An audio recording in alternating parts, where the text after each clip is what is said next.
Welcome back. My name is Rudy. You're watching Alpha Investments, and today we are moving on from Magic 30 to talk about the next exciting thing. Now, I just totally bait and switched your left face because let me tell you something. We are back in Magic 30 news because it's the gift that keeps giving. You go to the doctor, they give you this fancy solution, you go home, and the next day it's like, I'm still here. I'm still here. Folks, today we're talking about Wolf Strider TCG, another YouTuber. This individual is starting a new trend. And now the next hot thing in the Magic 30 news is no, not the failure, no, not the drama. Today it's he's cutting and ripping his cards and destroying the Magic 30 cards. Now historically, I'm not a fan of recommending any form of destroying cards, and this was kind of a thing that was big. I remember there was people doing that with Therese Nielsen artwork because she didn't support certain rights or beliefs, or I don't remember what it was. Some sort of fairy dust fugazi stuff that I don't really give two flying flips about. It doesn't impact my total bill at Taco Bell, so it just doesn't mean anything. So this individual, essentially, he did not pay for these packs. He got Magic 30th packs for visiting the Las Vegas event with the Spirit of Mark Rosewater's reserve list, and he opened them on camera. I actually watched his opening. He got a Brain Geyser. That was pretty cool. And of course he got, I think, a Life Lace or a Pure Lace. He hit a Lace Rare and some other unfortunate just trash. So if this individual had paid for these packs, it would have, again, 4 packs would be about $1,100 with taxes. So he has moved forward and made a video saying that they shouldn't exist. It's disappointing, and he literally just ripped the cards on camera. And I'll put a link in the description if you want to go over there and drop him a taco saying, my man, dropping tacos and ripping M30. I mean, I'm not really in the boat of destroying cards, but this presents a very interesting dynamic, everybody. Ladies and gentlemen, what this can do is, this individual destroyed these $1,100 cards from these 4 packs. Well, if YouTubers and social media influencers start destroying the cards for views, if they get enough views, it pays for the cards being destroyed. It's almost like they get a refund from the views on YouTube for destroying the Magic 30. So now we got a strange dynamic here.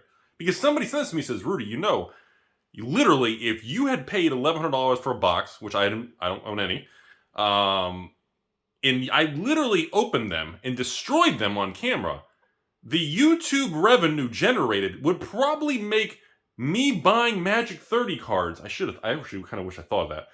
I could have bought Magic 30 cards, destroyed them on camera, and YouTube would have given me my money back from ad revenue. Now that's an interesting dynamic, but when Blake and PR, in the spirit of Mark Rosewater's face, said that the world will know, and Wizards wanted the world to know, I don't think their idea of influencers opening Magic 30 and the world will know, I don't think that angle was meant to be destroying the cards. But again, these are all side effects of when you fuck up. It is that moment that they knew they had fucked up.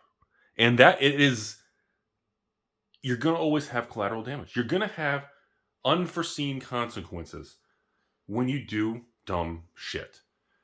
So today's updated Magic 30 saga is other people and commenters and people sent me this link. I had about 8 people send me this link just in this morning saying, Rudy, hey, I got 4 packs from visiting the Vegas thing. Another person said, I actually bought a box. And these YouTubers are saying, and they're actually saying I was going to open them on YouTube. And now they're like, well, if I open them on YouTube, I don't know if the cards are good, or if they get bad pulls and they destroy the cards, YouTube revenue gives them a refund because they can get more views. I'm not sure the angle here. The whole dynamic has shifted again. And I'm trying to stay on top of this stuff, but this shit is wild. It changes so quickly. And I want to remind people, I am not in the boat of fans destroying cards. I don't like the concept. I didn't like it when they did it with Therese Nielsen to make a stand. I'm not a fan of, I don't want you all going out there and buying out my favorite card, Rudy the Bearscape. I don't want you buying the big hairy men cards like Rudy Bearscape and destroying my Bearscapes. I mean, that video of me with my Bearscape deck is still coming. And I don't want you destroying Bearscape decks. I don't want you destroying Therese Nielsen decks.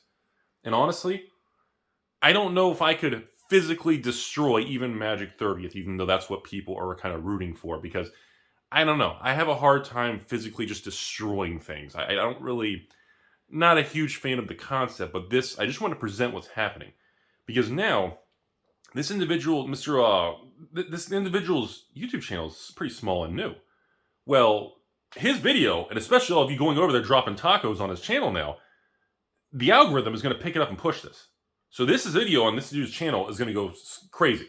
And now, when other YouTubers and people see that, and they bought Magic 30 or they got packs for free, we don't know if this is going to lead to a new direction.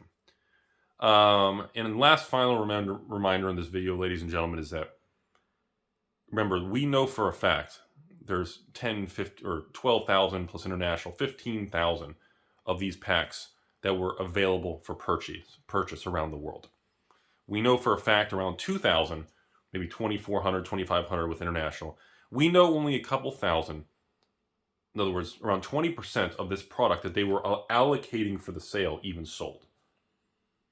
Remember, folks, that means two important things.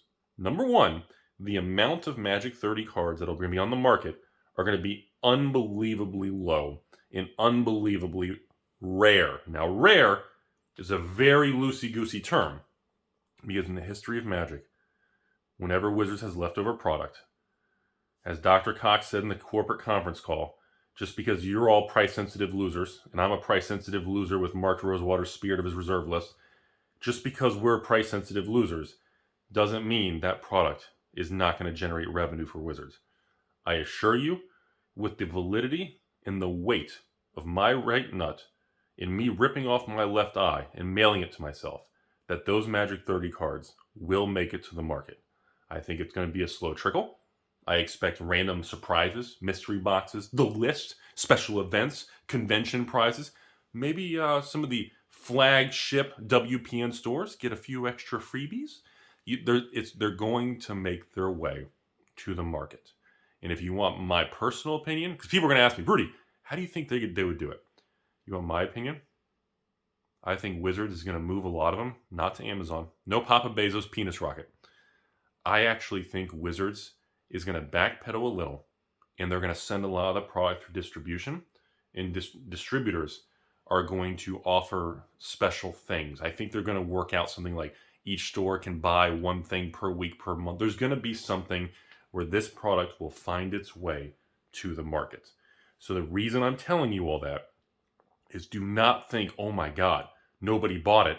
This is the rarest thing in history. This is the next summer Magic. This is like Edgar Alpha P3K Rudy's hair. I understand that. But the rest of the product still exists. And this corporate Hasbro and the board of directors with Dr. Cox, they will erect out of that chair and they will storm that door. And Dr. Cox and the team will come for you. And you cannot hide from Dr. Cox. This product will find its way to your face.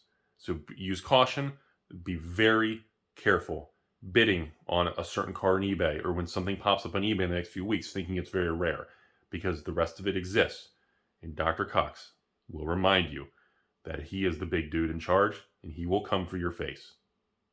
Shit, that sounded fucked up. Should we delete this?